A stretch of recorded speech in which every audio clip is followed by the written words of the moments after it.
আজ আরো একটি ভিডিও নিয়ে আপনাদের মাঝে উপস্থিত হয়ে গেলাম। সবার ছাদ বাগানে কম বেশি একটা দুটো লেবু জাতীয় গাছ অবশ্যই আছে।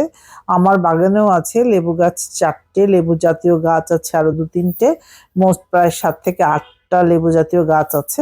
এই লেবু জাতীয় গাছে অধিক ফুল এবং ফল ধরানোর জন্য কি কি যত্ন করতে হয় সেটাই থাকছে আজকের ভিডিওতে। আশা করি পুরো ভিডিও জুড়ে আপনারা আমার সাথে থাকবেন, পুরো ভিডিওটা দেখবেন। হ্যালো মাই লাভলি ভিউয়ার্স, আসসালামু আলাইকুম। কাশিবের ছাদ বাগানের পক্ষ থেকে সবাইকে অভিনন্দন। আশা করি সবাই ভালো আছেন, আমিও ভালো আছি। আমারই মতো ফুল ফল এবং সবজির গাছ লাগাচ্ছেন। আমি আজকে লেবু জাতীয় গাছের কিছু যত্ন নিয়ে আপনাদের মাঝে উপস্থিত হয়েছি, সেটাই আপনাদের সাথে শেয়ার করব। নভেম্বর মাস প্রায় রানিং, 2 সপ্তাহ অলরেডি চলে গেল। এখনই যদি আমরা যত্নটা না করতে পারি, ডিসেম্বর জানুয়ারিতে অধিক ফুল বা ফল পাবো না। সেই জন্য যত্নটা এই মাসেই করে নেওয়াটা ভালো। আমি কি করে করছি সেটাই আপনাদের সাথে আমি এখন শেয়ার করব। যারা বাড়ির আঙিনায় লেবু গাছ করবেন বা মাটিতে চাষাবাদ করবেন, একটি পূর্ণবয়স্ক গাছের গোড়া থেকে 1.5 হাত থেকে 2 হাত দূর থেকে মাটি খুঁড়ে তারপর সার প্রয়োগ করলে ভালো হয়। আমরা যেহেতু ছাদ বাগানে চাষাবাদ করি, আমরা সেই সুযোগটা পাই না। সেই জন্য টবের মাটি কিছুটা আলগা করে বা কমিয়ে নিয়ে তারপরে এর গোড়ায় আমরা সার প্রয়োগ করি। প্রথমে গোড়ার মাটি আলগা করে নিতে হবে এবং কিছুটা মাটি সরিয়েও নিতে হবে, যাতে শিকড় পর্যন্ত দেখা যায়। কোনো অসুবিধা নাই, আমি করে নিচ্ছি, আপনারা দেখতে পাচ্ছেন। প্রথমে গোড়ার মাটি আলগা করে নিয়ে কিছুটা মাটি আমি সরিয়ে নিয়েছি। আপনারা এখানে জৈব সার এবং অজৈব সার দুইভাবেই আপনারা এটা পরিচর্যা করতে পারেন এই নভেম্বর মাসে। জৈব সারের মধ্যে যেমন গোবর সার, হাড়ের গুঁড়ো, ছাই, এবং আমি যেটা দেই সেটা হলো পাকা কলা বা কলার খোসা। আর অজৈব সারের মধ্যে যেমন আছে ইউরিয়া, পটাশ, টিএসপি, চুন, এগুলো দিয়েও আপনারা গাছের যত্নটা করতে পারেন। আমি কি কি দিচ্ছি সেটাই আমি আপনাদের সাথে শেয়ার করব এখন। এই তো মাটি প্রায় খোঁড়া হয়ে গেল আমার।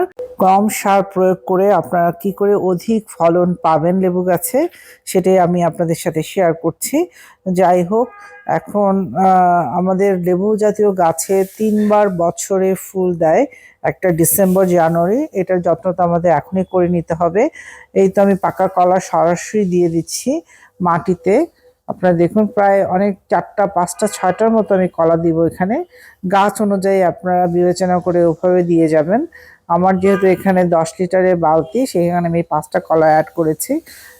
এর মধ্যে আরেকটা অ্যাড করছি, সেটা হচ্ছে টিএসপি সার বা এমওপি সার, যেটাকে বলে লাল পটাশ। এটা ভীষণ ভীষণ জরুরি লেবু গাছের জন্য এই ডিসেম্বর মাসে। ডিসেম্বর মাসে লেবু গাছের যত্নটা মূলত গাছে অধিক ফুল ধরানোর জন্য, যাতে ফুল থেকে ফলে বা লেবুতে পরিণত হয়। সেই জন্য গাছের গ্রোথটা কমিয়ে রাখতে হবে। এই জন্য নাইট্রোজেন সমৃদ্ধ কোনো সার গাছের গোড়ায় দেওয়া যাবে না এই সময়। আর যেটা বলছিলাম, লেবু গাছ বছরে 3বার ফুল দেয়, ডিসেম্বর জানুয়ারি, মার্চ এপ্রিল আর হচ্ছে জুন আগস্ট। এই 3বার যদি এইভাবে আপনারা যত্ন করে যান গাছে, তাহলে বছরে আপনারা 3বারই লেবু পাবেন। প্রথমে দিয়েছি কলা এবং পটাশ সার। কলা ও পটাশের মূল উৎস, দুটো অ্যাড করলাম। এই সময় পটাশ জাতীয় সার গাছের জন্য খুবই জরুরি ফুল আনার ক্ষেত্রে। আর দিয়েছি ম্যাগনেসিয়াম সালফেট। এখন দিলাম ছাই এবং যে কোনো একটা জৈব সার, সেটা গোবর সার হতে পারে, কেঁচো সার হতে পারে, পাতা পোতা সার হতে পারে। আপনাদের হাতের কাছে যেটা আছে আপনারা সেটাই অ্যাড করবেন। আমি গোবর সারই ইউজ করি, সাধারণত সব গাছেই গোবর সারটা ইউজ করার চেষ্টা করি এবং আমার কাছে এটা সবসময় থাকে। আমি গোবর সারটা অ্যাড করে দিলাম। এই সারগুলো এখন ঢেকে দিব মাটি দিয়ে। এখন মাটি দিয়ে ঢেকে দেওয়ার পর পর্যাপ্ত পানি দিয়ে দিব। এখন আরেকটা লক্ষণীয় বিষয়, আপনারা যদি প্রচুর ফুল পেতে চান, যত্ন করলেন, সার দিলেন, সবই দিলেন, তারপর প্রতিদিন প্রচুর পানি দিচ্ছেন, তাহলে কিন্তু গাছটা গ্রোথ নেওয়া শুরু করবে, ফুল ফল দেওয়া বন্ধ করে দিবে। যদি লেবু গাছে বেশি ফুল ফল ধরাতে চান, এইভাবে যত্ন করবেন এবং যত্ন করার পরে পানি দেওয়াটা বন্ধ করে দিবেন। পানি দেওয়া যাবে না, পানি দিলেই গাছের ফুল ফল আসা বন্ধ করে দিবে, গাছটা গ্রোথ নেওয়া শুরু করবে। পানি কিন্তু আবার একেবারেই বন্ধ করা যাবে না। গাছটা যখন গোড়া একেবারে শুকিয়ে যাবে বা গাছের পাতা যখন শুকনো হতে শুরু করবে, তখন সেই সময় হালকা একটু পানি দিবেন, বেশি না। তবে মনে রাখতে হবে, যখন গুটি আসার সময় হবে, ফুল থেকে যখন গুটিতে পরিণত হবে, অবশ্যই নিয়মিত পানি দিয়ে যেতে হবে, না হলে গুটিগুলো ঝরে যাবে। এখন আমার দ্বিতীয় লেবু গাছের যত্নটা একই নিয়মে করব। এই টবের মাটিটা কিছুটা সরিয়ে নেব, তারপরে আবার কলা, এমওপি সার বা লাল পটাশ সার এর উপরে ছাই দিব এবং গোবর সার দিয়ে আবার মাটি দিয়ে ঢেকে দিব গাছটা। লেবু জাতীয় গাছে যদি প্রচুর ফুল এবং ফল ধরাতে চান তাহলে আরেকটা জিনিস অবশ্যই মাথায় রাখতে হবে বা খেয়াল রাখতে হবে, লেবু গাছটাতে দৈনিক 6 থেকে 8 ঘন্টা অবশ্যই রোদ লাগাতে হবে। যদি রোদ না পায় তাহলে ভালো ফলন আসবে না, আপনি যতই যত্ন করেন যতই সার দেন। লেবু জাতীয় গাছ অবশ্যই 12 থেকে 14 ইঞ্চি টবে লাগালে ফলন ভালো হয়, এবং সেই সাথে আপনারা যদি যত্ন সহকারে লেবু গাছের যত্ন করেন এবং পর্যাপ্ত সূর্যের আলো পায় তাহলে অবশ্যই লেবু গাছটায় প্রচুর ফলন হবে। এবং প্রচুর ফলন পেতে কিন্তু প্রচুর সারের প্রয়োজন হয় না। অনেকেই গাছে হরমোন স্প্রে করেন, এই হরমোন স্প্রে থেকে বিরত থাকবেন। কারণ বছরে একবার দুবার করে হরমোন যদি প্রয়োগ করতে থাকেন আপনারা, একবার দুবার ফলন ভালো দিবে, তারপর গাছটা কিন্তু ফলন দেওয়া বন্ধ করে দিবে। হরমোন কিন্তু খুব খারাপ একটা জিনিস। আমি কখনো হরমোন কোনো গাছেই প্রয়োগ করি না, রাসায়নিক সার পারতপক্ষে অ্যাভয়েড করি, কিন্তু ফল গাছে বা লেবু জাতীয় গাছে একটু দিতেই হয় পটাশ জাতীয় সার, কিছু করার নাই। কলা তো আমি দিবই, সেই সাথে পটাশ সার একটু অ্যাড করি, কিন্তু এছাড়া আর কোনো রাসায়নিক সার আমি লেবু গাছে ইউজ করি না।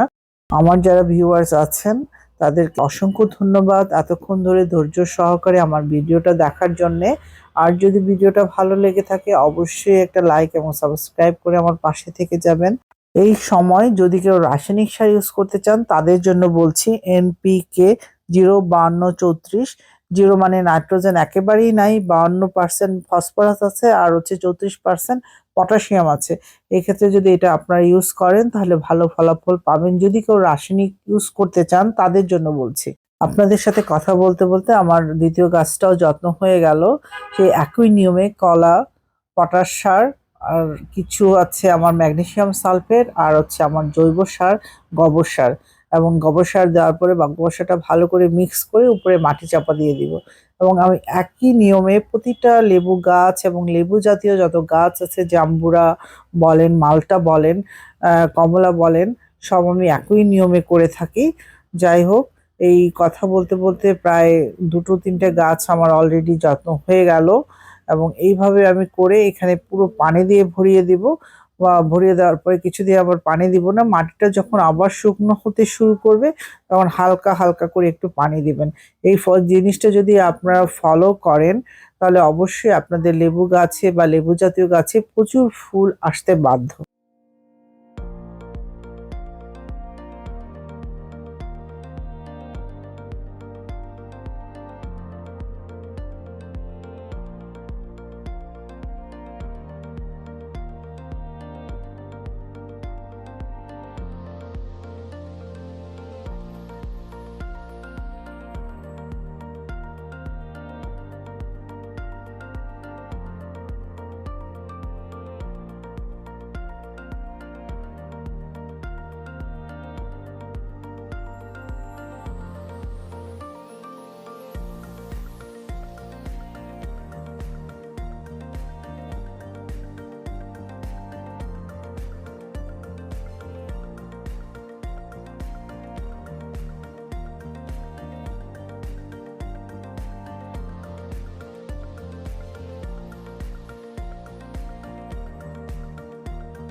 আমি প্রায় একই নিয়মে সবগুলো গাছের যত্ন করে থাকি, তাহলে আমার এটা মনে রাখতেও সুবিধা হয় এবং যত্নের ক্ষেত্রেও সুবিধা হয়।